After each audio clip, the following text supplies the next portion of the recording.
बेटी ने बाप का किया सर ऊंचा, पिता और बेटी की अनमोल कहानी। हुआ यूं कि एक गरीब परिवार में बेटी ने जन्म लिया। जन्म होते ही माँ का स्वर्गवास हो गया। बाप ने बेटी को गले से लगा लिया। रिश्तेदारों ने लड़की को ताने मारना शुरू कर दिया कि पैदा होते ही माँ को खा गई मनहूस। पर बाप ने कुछ नहीं कहा। बेटी का पालन पोषण करता रहा। खेत में काम करता और बेटी को भी खेत पर ही ले जाता। काम भी करता और भागकर बेटी को भी संभालता। रिश्तेदारों ने बहुत समझाया कि दूसरा विवाह कर लो, पर बाप ने किसी की नहीं सुनी और पूरा ध्यान अपनी बेटी की पालन पोषण में लगाए रखा। बेटी बड़ी हुई, स्कूल गई, फिर कॉलेज। हर बार फर्स्ट आती, बाप बहुत खुश होता, लोग बधाइयाँ देते। बेटी अपने बाप के साथ खेत में काम करवाती, फसल अच्छी होने लगी। रिश्तेदार ये सब देखकर चिढ़ने लगे, जो उसको मनहूस कहते थे। वह दिन भी आ गया जब लड़की एक दिन पढ़ लिख कर पुलिस में एसपी बन गई। एक दिन किसी मंत्री ने उसको सम्मानित करने का फैसला लिया और समागम का बंदोबस्त करने का आदेश दिया। समागम उनके ही गांव में रखा गया। मंत्री ने समागम में लोगों को समझाया कि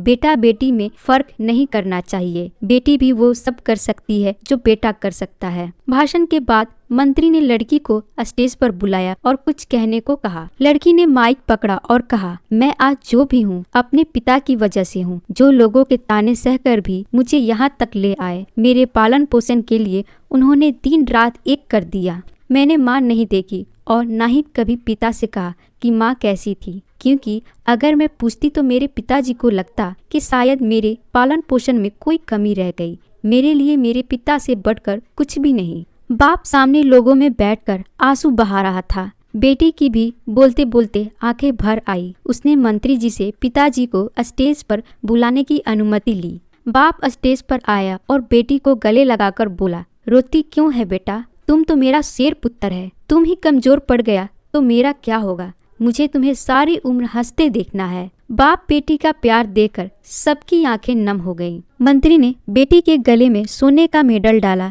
लड़की ने मेडल उतारकर बाप के गले में डाल दिया। मंत्री ने पूछा, ये क्या किया? तो लड़की ने कहा कि मेडल को उसकी सही जगह पहुंचा दिया। इसके असली हकदार मेरे पिताजी हैं। समागम में तालियां बज उठी।